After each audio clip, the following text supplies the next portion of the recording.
Salam alaikum, j'espère que vous allez bien.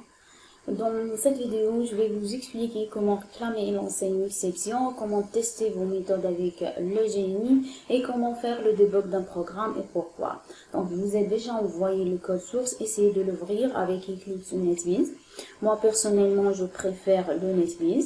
Donc, il y a trois parties dans ce TP. Une partie sur le traitement des exceptions, une partie sur les tests unitaires avec le GUnit, une partie sur le debug.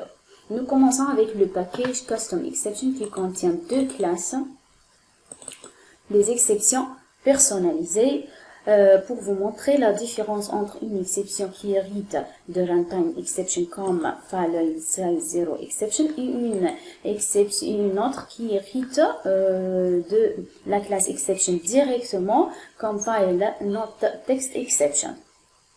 Nous avons vu déjà les hiérarchies des classes des exceptions.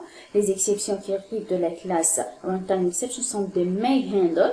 Par contre, les exceptions qui héritent de la classe exception directement sont des must handle. Donc, nous allons analyser le comportement de chaque exception dans la classe file reader. Cette classe fait la lecture d'un fichier texte avec la méthode getContent, où la taille de ce fichier ne doit pas être égale à 0 et le fichier doit être d'un type texte. Donc, comme nous avons deux conditions, j'ai créé deux exceptions personnalisées, file size 0 exception et file not text exception. Donc, vous remarquez ici que j'ai utilisé deux throws sans S et un throws avec S. Donc, throws file text exception, IO exception, ça veut dire j'ai réclamé, I claimed, deux types d'exceptions avec throws. Avec cette réclamation, on veut avertir l'utilisateur ou le concepteur qu'il y a deux exceptions qui peuvent se lancer durant l'exécution de ce code. Et j'ai lancé deux exceptions avec throw file size 0 exception et throw file not text exception. Mais pourquoi j'ai réclamé une seule dans la signature de la classe malgré que j'ai lancé deux? J'ai réclamé que file not text exception. Bon, file not text exception déjà, c'est une exception qui hérite de la classe exception directement. Ça veut dire un must handle. Donc, on doit la traiter. Donc, il faut la mettre dans la signature de la classe. Par contre, file size 0 exception, c'est une exception qui hérite de runtime exception qui est un main handle. Donc, on peut la mettre, on peut la laisser. Donc, maintenant ici, je vais faire un petit test. Je vais essayer quelque chose. Je vais enlever le file not text exception de la signature. Vous voyez là, si j'enlève le file not text exception de la signature de la classe, là, j'aurai une erreur. Donc, il faut la mettre dans la signature de la classe pour réclamer l'exception, cette exception. Maintenant, nous passons à la classe main. Vous devez mettre un chemin d'un fichier texte dans file path, ici, dans file path. Donc, nous commençons par le code de try, le bloc try, où j'ai mis une instruction de getContent. Donc, j'ai fait un appel à la méthode de la classe FileReader pour tester le contenu, la taille et le nom de ce fichier. Pour lancer les exceptions ou non. Donc là, try system out fr.getContent et après j'ai fait trois traitements avec trois catch file not text exception, catch IO exception ou catch exception. Donc le troisième concernant toutes les exceptions possibles qui héritent de la classe exception.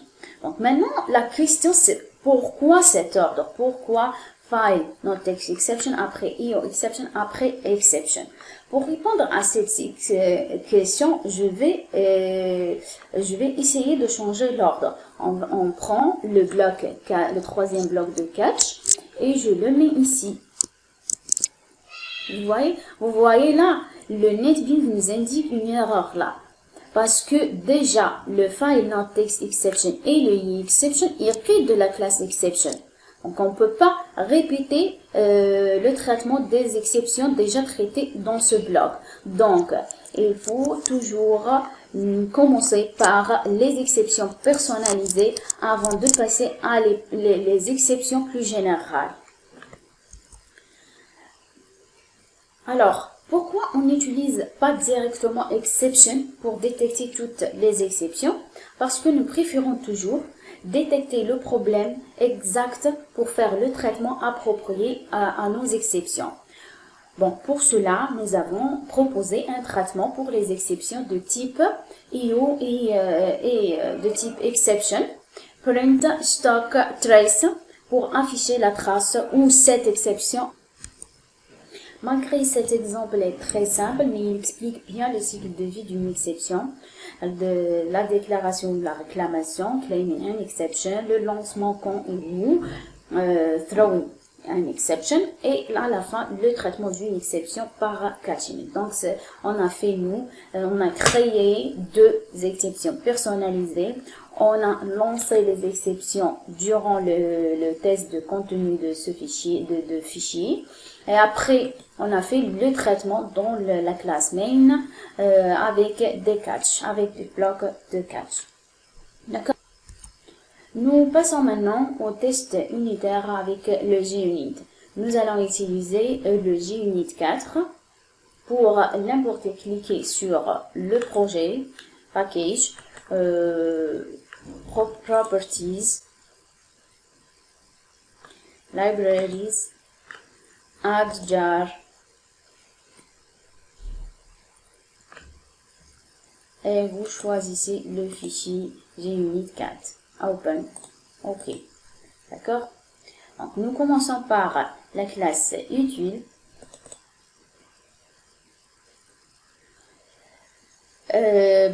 Cette classe contient un ensemble de méthodes statiques.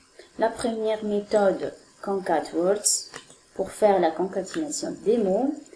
Et la deuxième méthode, compute factorial, pour calculer le factoriel. Et maintenant, nous allons voir l'étude JUnit test. La première chose à remarquer que cette classe hérite de la classe testCase. Vous voyez, testCase est importé de la librairie JUnit. JUnit import JUnit.framework.test. Donc, il faut importer toutes les classes nécessaires avant de commencer nos tests sur l'exécution des méthodes comme concat_words et compute factorial. Nous mettons au début la méthode setup pour initialiser les paramètres ou pour préparer les outils nécessaires à nos tests. Bon, après teardown, c'est pour lâcher les ressources et les outils utilisés durant les tests. Bon, dans la méthode test hello world, on utilise assert equals pour comparer hello world avec le résultat de la méthode concat_words qui fait la concaténation des mots hello world. Donc, bon, là, avec assert, avec les assertions, là, on va voir une liste des assertions possibles. Donc, on fait assert equal avec l'objet object expected et l'objet object actual object. Donc là, on a toujours les assertions de assert equals, il y a aussi equal object, create result, etc.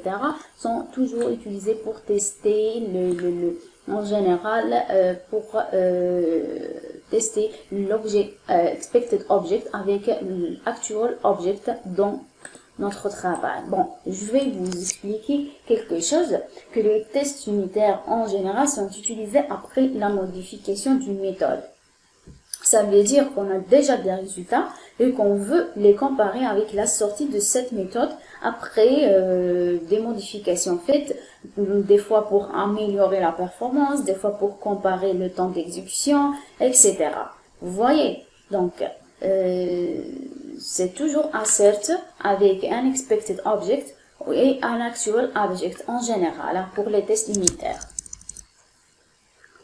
Il y a aussi la méthode, il y a aussi test with timeout pour tester le temps d'exécution, si l'exécution de cette méthode a pris beaucoup de temps ou non. C'est pour cela qu'on a créé un thread, un test thread pour faire ce test.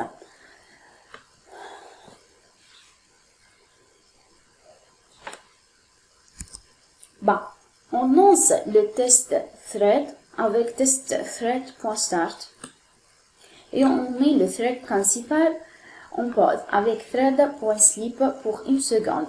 Après 1 seconde, si le test thread n'a pas terminé, il sera interrompu par le thread principal.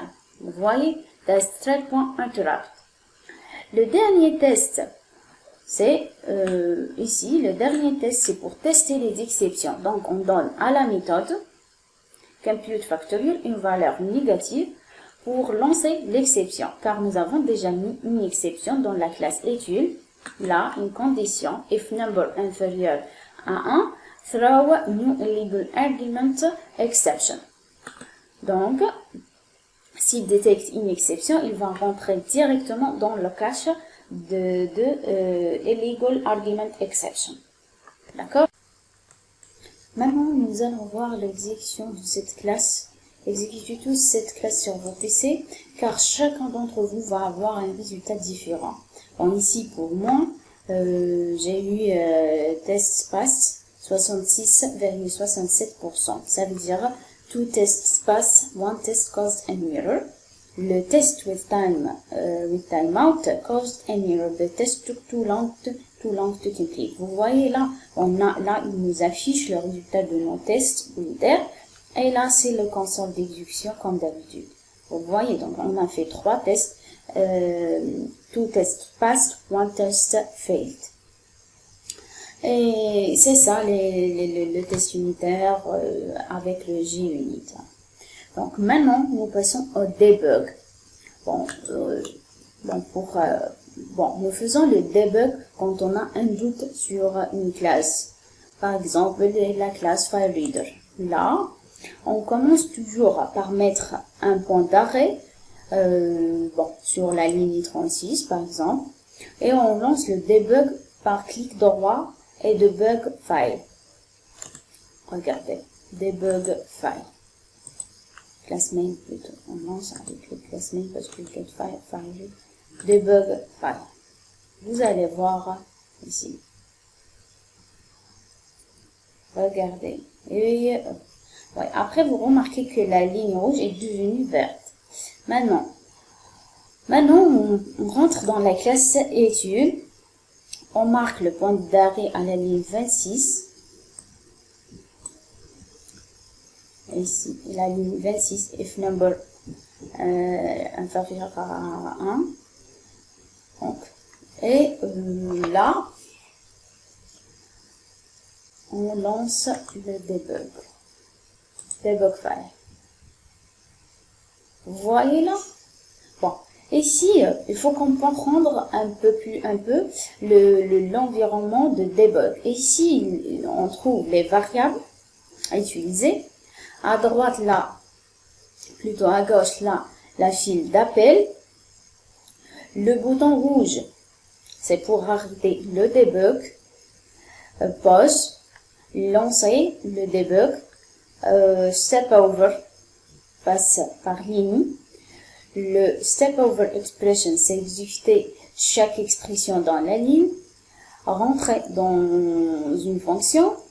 Sortir d'une fonction. Vous voyez, on va essayer le step over. Vous regardez.